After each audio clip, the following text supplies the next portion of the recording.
Oh, why, hello. We're going to read Three Bears from the Pacific Northwest. And then we're going to read some of Christopher Robin. So, let's get started with this one. You're at Gina's Planet, and I'm Miss Gina. I am Miss Gina, and you're at Gina's Planet.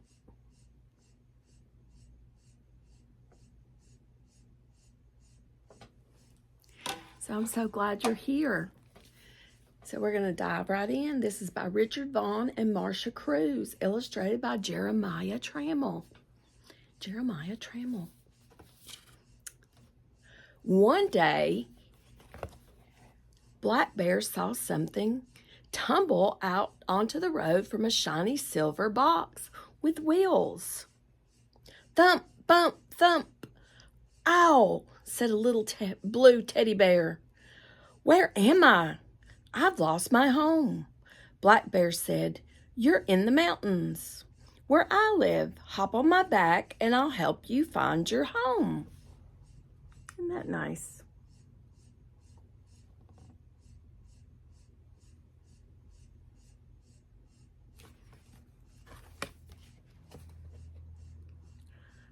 Blue Bear and Black Bear walked through an alpine meadow until they came upon a berry patch and stopped to share a snack. Yum, said Blue Bear. These berries are good.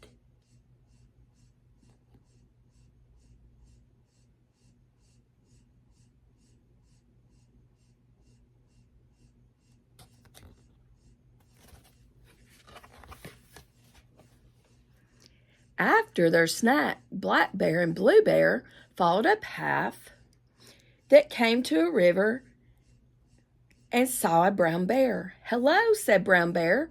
Where are you going? We're looking for Blue Bear's home. It's a shiny silver box with wheels, said Black Bear. Can you help us? Yes. Let's follow the river, said Brown Bear.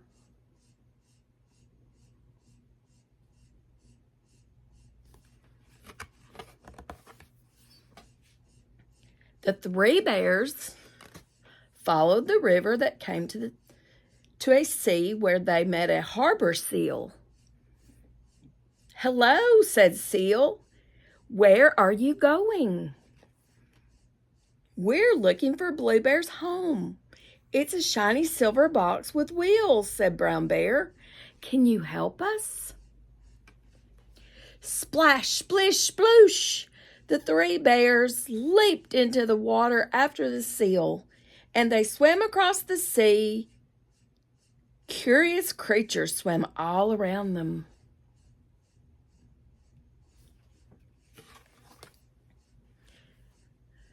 They were almost ashore when Blue Bear gasped, Wow-wee! What's that? It's big. That's a gray whale, one of the biggest creatures in the sea, said Seal. It's a blue whale. A gray whale. He's a blue bear, the little one that's lost. The three bears climbed out of the sea, waved goodbye to Seal, and entered a big forest. Whoosh! Down swooped a bald eagle. Where are you going? Asked Eagle. We're looking for my home. It's a shiny silver box with wheels, said Blue Bear. Can you help us? Yes, said Eagle. Oh, I didn't show you the pictures. There's the Black Bear and Brown Bear and Blue Bear. There's Eagle, and there's the three bears. Brown Bear, Black Bear, and Blue Bear.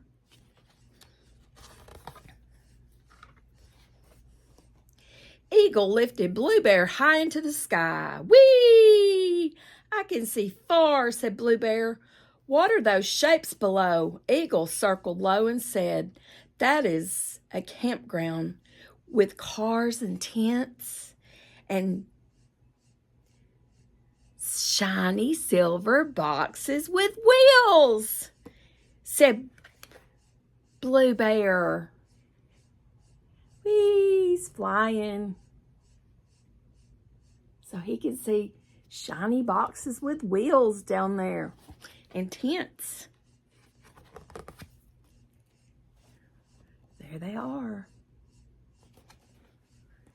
Eagle brought Blue Bear back to his friends. We found a campground with shiny silver boxes with wheels, Blue Bear told Brown Bear and Black Bear. Follow me, I know the way.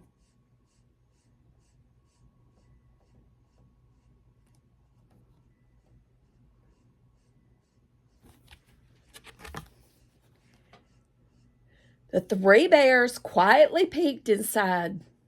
Lots of shiny silver boxes with wheels, but Blue Bear still could not find his home. Then Blue Bear heard a sound that made his ears stand up.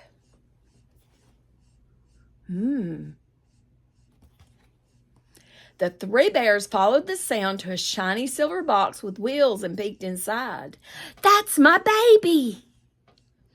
Blue Bear shouted. We found my home. Blue Bear jumped into the arms of a little boy who laughed and hugged his lost blue teddy bear. There he is.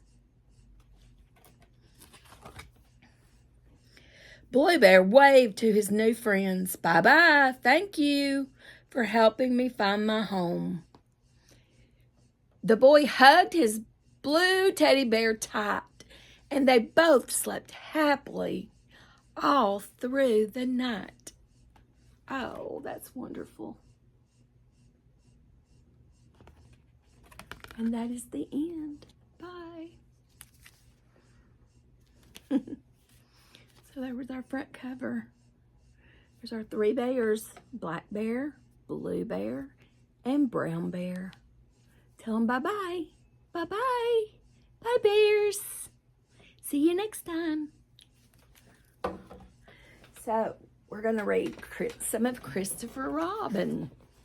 Christopher Robin. That looks like Pooh Bear there. Chapter 1, 20-some years later. There is a prologue. I'll go back and add that. So, it says 20-some years later. We'll go 20-some years back when we get ready to read that. We're going to do it backwards. It's okay. So, there's chapter 1. That looks like a double-decker bus. The city of London was bustling. Men and women rushed along sidewalks lined with shops. Great hulking buildings were being raised stone by stone to make more room for growing population. Factories on the outskirts of the city belched smoke into the air, turning the sky a hazy blue and keeping the sun's rays from reaching the cold, damp ground. Down on the streets, cars competed for space with one another. The narrow lanes not large enough for the behemoth vehicles that now make their way through the city, like those double-decker buses. They're big. A young boy stood on one corner, holding up a paper and shouting the day's headlines for all to hear. Rushing past, Christopher took no notice of the boy or the noise of the hundreds of people around him. His eyes were glued to the papers he held clutched in one.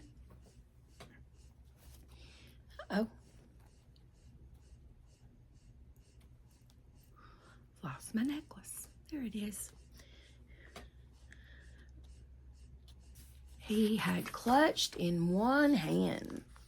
A briefcase dangled from his other hand, swinging back and forth in almost happy manner, at odds with the serious expression on its owner's face. Christopher, no longer a boy, looked tired. The dark brown coat he wore over his tweed suit hung on his thin frame, and there were bags under his eyes. His auburn hair, once thick and prone to flopping in front of his face, was cut short and shot through with hints of gray. Christopher Robin has grown up. As he ducked and weaved along the sidewalk, he seemed lost in his own sad, lonely world. A large black umbrella was tucked under the handle of the briefcase, and he wore a hat, prepared for rain despite the cloudless sky above. If nothing else, Christopher Robin liked to be prepared for anything. Reaching his destination, he paused only long enough to look up at the large building. The facade of the the Winslow Luggage's headquarters was impressive, even to someone as serious as Christopher had come to be. Huge columns lined the front. Above them resided the company's logo, which was chiseled into the marble. A revolving door at the top of the steps leading into the building was in constant motion as people arrived and departed from Winslow. With a quick glance at his watch to ensure he was still on time, Christopher jogged up the stairs and passed through the door. Inside the structure was just as grand as the outside, but this time Christopher took no notice of it whatsoever. Instead, he caught sight of his secretary standing by the bank of the elevators and made a beeline toward her. "Good morning, Mr. Robin," Catherine Dane said, holding her notepad at the ready. Christopher gave her the briefest of nods. "Good morning, Miss Dane," he answered, pushing past her and through the elevator doors that had just opened. "Did you have a pleasant—" His secretary didn't have a chance to finish. "I'd like them to reconsider the brass fittings," Christopher went on, ignoring Mrs. Dane's attempt at human interaction, "on the chestnut wardrobes. Try nickel plating fittings. Evening." Catherine finished anyway. She had been working with Christopher long enough to know small talk was rather useless endeavor, but she still liked to try. Every once in a while, she caught a glimmer in his eye that gave her hope that he had the ability to have fun. It would fade almost instantly, but as long as she was working with him, she would continue to pretend that he could smile. Today, however, he seemed even more on edge than usual. With a ping, the elevator reached their floor. Ping! Lift doors opening. And Christopher bolted through the doors before they had completely opened, Catherine following close behind.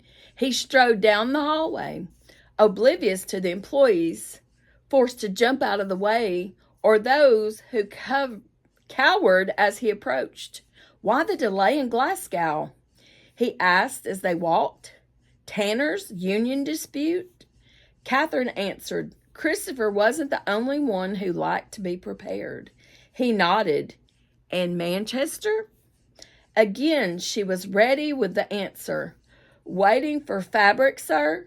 If she hadn't known any better, she would have been tempted to believe he wasn't even listening.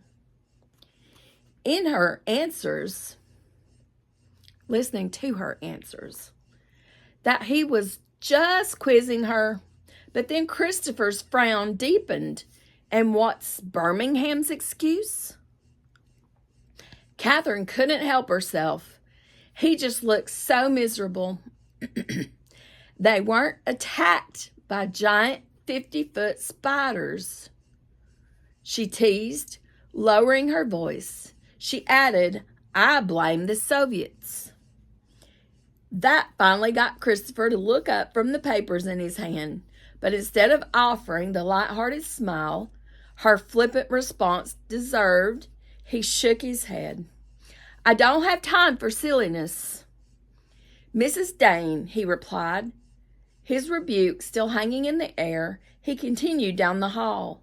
He didn't understand why Catherine continued to try and make light when they were at work, nor did he understand her ability to use something as serious as a Soviet threat as comedic fodder. They had won the war, but they had come far too close to defeat, he knew. He had been there on the front lines, facing the enemy head on. It was hardly a joking matter. He had lost good men he had called friends, and he knew he was not alone. The streets of London, while once again bustling and teeming with energy, were not as full as they had been a few years before.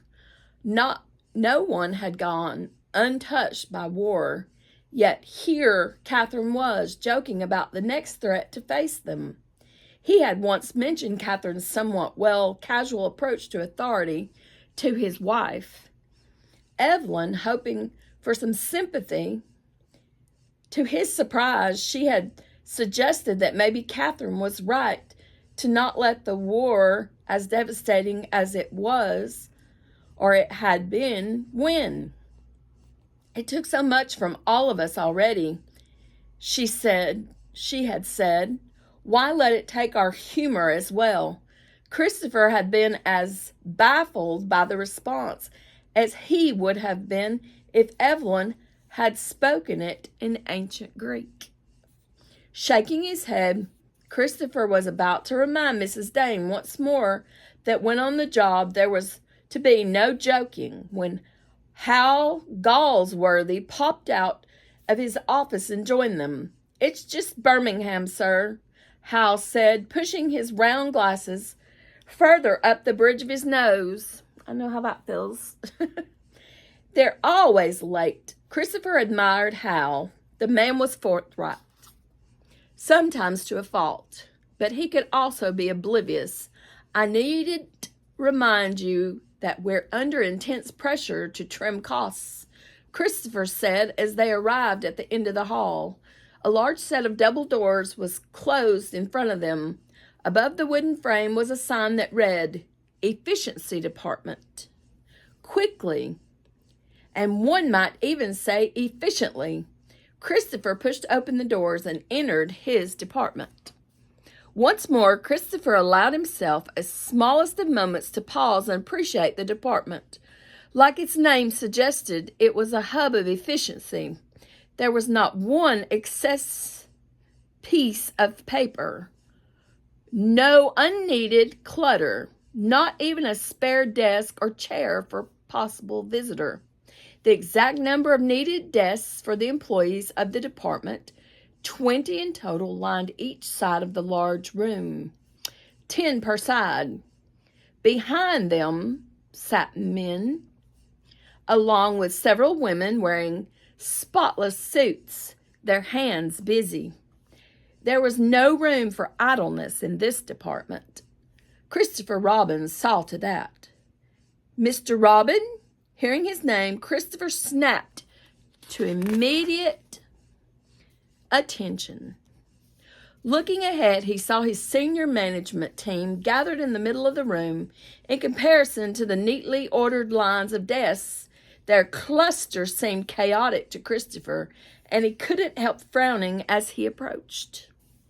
The team was staring down at what was once a lovely top-of-the-line piece of Wilson luggage, only now it looked like something that had been attacked by a very angry bear, or worse. It had been dissected piece by piece until it was nothing but a pile of leather stitching, torn fabric, and buckles. As Christopher approached, he heard his team discussing the deconstructed luggage. He didn't speak at first, letting their conversation continue. His team had been together for a while and were a cohesive bunch who worked best when they worked together, bouncing ideas back and forth like a ping-pong ball. If we replace the second second bevel with beechwood, Matthew Ledbetter was saying in his usual pragmatic way, we can increase buoyancy by 4%. He was interrupted by Joan McMillan, the only female member of the group She could be skittish when pressed, but had one of the brightest minds Christopher knew. She was instrumental in keeping the efficiency department on track. And when it came to their little group, she was anything but fragile or frightened. And decreased weight by 0.2%, she said now. The others nodded at her quick calculations. And cost, Christopher said, finally jumping into the conversation, his mind focused on the only thing of true importance. As head of the efficiency department, his goal was making sure that they saved the company lots of money, if possible. Ralph Butterworth, the pessimist or realist, as he liked to call himself of the group, shrugged his shoulders. Might save a few shillings, he answered. That was what Christopher was afraid of. A few shillings was not nearly enough to help the company with its bottom line, but he didn't want to sound too disheartening to the team. Keep plugging away, everyone, he said, hoping he sounded inspiring when inside he felt rather defeated. Leave no stone unturned.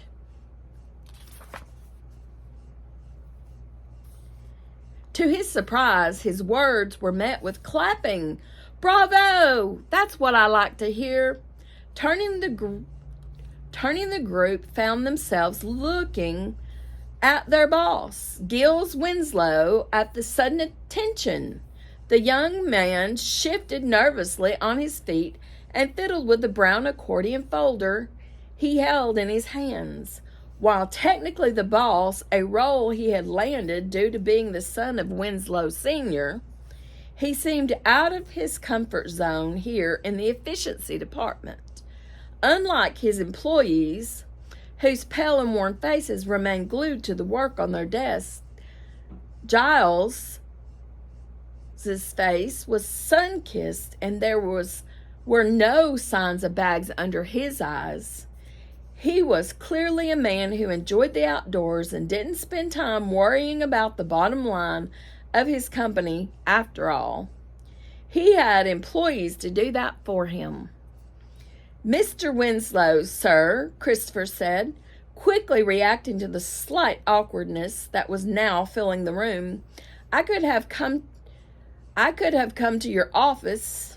Giles shook his head. Oh, no, he retorted. I love coming down here, get my hands dirty once in a while. As if to prove his point, he reached out and touched a luggage sample lying on the nearest table. That sample is still wet, sir, Christopher said. As if he had been burned, Giles quickly removed his hand and began to wipe his fingers with a handkerchief he'd pulled from his pocket. Still trying to play the part of someone who had even the faintest clues, he lifted his head and took a deep sniff of the air. Ah, the smell of leather, he said. The smell of hard work. Much rather be here than in my stuffy office where all the boring stuff happens. This is where I belong, down here with the real men and women, he added hastily. Yes, I hate offices. Give me some manual labor any day of the week. As he finished, he attempted to lift one foot and put it on a stack of samples that someone had left in a pile. But the moment his foot touched the pile, the samples began to fall in a loud thud, thud, thud. Let's go into the office, shall we? Giles finally said, stepping over the samples and making his way by the senior management team. Christopher followed, but not before shooting the group a warning look. He knew his team. The second the door to his office closed, they were going to rush over and try to listen in on the conversation. Sure enough, the door hadn't even closed shut behind Giles and Christopher before the whole team was crowded in front of it. ears pressed to the wood. Inside Christopher's office, Giles wasted no time getting to the point. He knew he had just made a fool of himself out there, and the sooner he could get out of this horrid department, the better. "We just got the latest sales report," he said, handing Christopher the brown folder he had been carrying and plopping down into a chair. With a sense of dread, Christopher opened the folder and began to look through the papers. Numbers in red and black, but mostly red, jumped out at him from the pages, and he felt the blood draining from his face. The room seemed to grow hotter, and he found it difficult to breathe. Placing 2 fingers behind the knot of his tie, he struggled to loosen the confining article of clothing. Then he, too, sank into a chair. He's trying to loosen his tie. While he's loosening his tie, I'm going to remove my sweater. I found this deer sweater in Ireland. It has these cool little gizmos.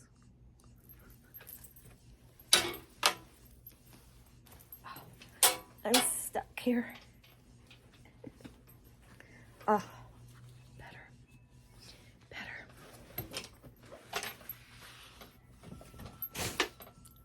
There we go.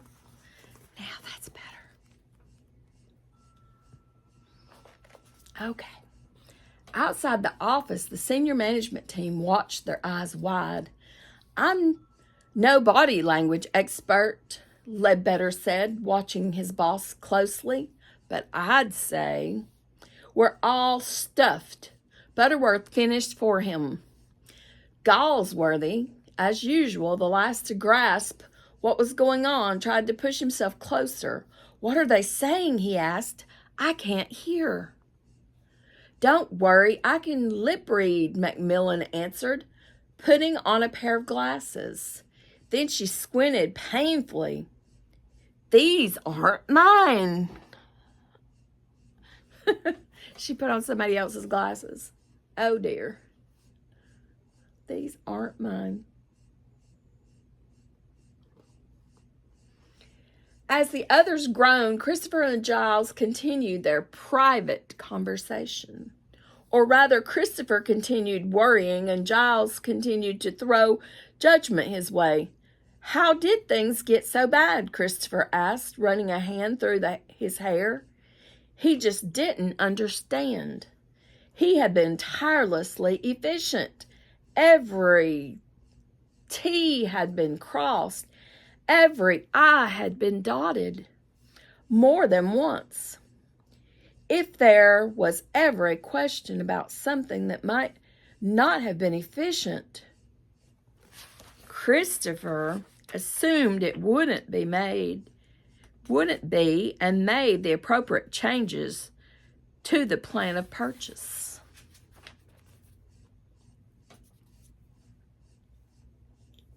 The hair upside my nose. Granted, he knew that times were lean for many. The war's effects had reached far beyond the battleground. Luxury purchases were not high on the list of the general population. Still, "You tell me," Giles said, interrupting Christopher's spiraling thoughts. "You're the efficiency expert." "Of all my father's businesses, Winslow luggage is the worst. Embarrassing for me, of course." He looked down at his hands and scrutinized the freshly buffed nails, his behavior the exact opposite of someone feeling at all ashamed. "In short, we need to cut some costs." Christopher stopped himself from rolling his eyes. Things were bad enough. Getting caught being disrespectful to the boss was the last thing he needed. "It's all I've been working on," he said instead. He gestured out the window of his office toward the department beyond. As he did so, he noticed a group of heads duck down beneath the pane. "And we've made headway 3% or thereabouts." "We're going to have to cut deeper than 3%, Robin," Giles said, uncrossing one leg and then crossing the other. "How much?" Christopher said, dreading the answer before the question had fully come out. 20. Whatever blood had been left in his face rushed out. Christopher's heart slammed against his chest. 20%? That was nearly an impossible number. He shook his head. No, it was actually a completely impossible number. His head once again turned to the window. His team had moved away from his office and were standing around Catherine's desk, pretending poorly not to be watching. Catching their boss's eye on them, they all began to fidget with random things on his secretary's desk. There must be another way, Christopher said, turning his attention back to his boss. Your father promised these people there would be a good job to come home after the war. They'd do anything for this company. I'd do anything for this company. He wanted to add that he already pretty much had given everything to the company, and also wanted to ask what exactly it was that Giles did to help the company. But he was stopped by Giles getting to his feet. My father has called an emergency meeting on Monday, he said, heading toward the door. We've got to produce the cuts by then. I promised my wife and daughter I'd go away this weekend. Giles raised an eyebrow. Christopher lowered his head. He had just said he would do anything for his company, but he had also promised his wife and their daughter that he would finally take a break and head out to the country house. They hadn't been there in ages, mostly because every time they had plans to visit, Christopher canceled them. And now it looked like he was going to go and ruin yet another weekend. He let out a deep sigh. His wife was patient and understanding, but even she had her limits. And another cancellation? It could very well push her beyond them. You have dreams, Robin? Giles' question surprised him. Christopher looked up, confusion written on his face. Well, I'll let you in on a little secret. Dreams don't come for free, Robin. He went on, offering advice that Christopher frankly didn't want to hear. Nothing comes from nothing. And if this ship goes down, you've got to ask yourself, am I a swimmer or am I a sinker?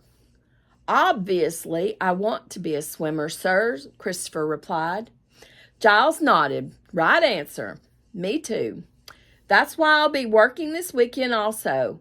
All hands on deck and all that. Reaching back into the accordion folder, he pulled out a single sheet of paper. He handed it over to Christopher. A list of names here of people who can walk the plank. If we don't come up with something good. Good luck. And with the threat delivered, he opened the door and left Christopher's office. Christopher stood where Giles had left him, sheet in hand. What was he going to do now? Oh, no.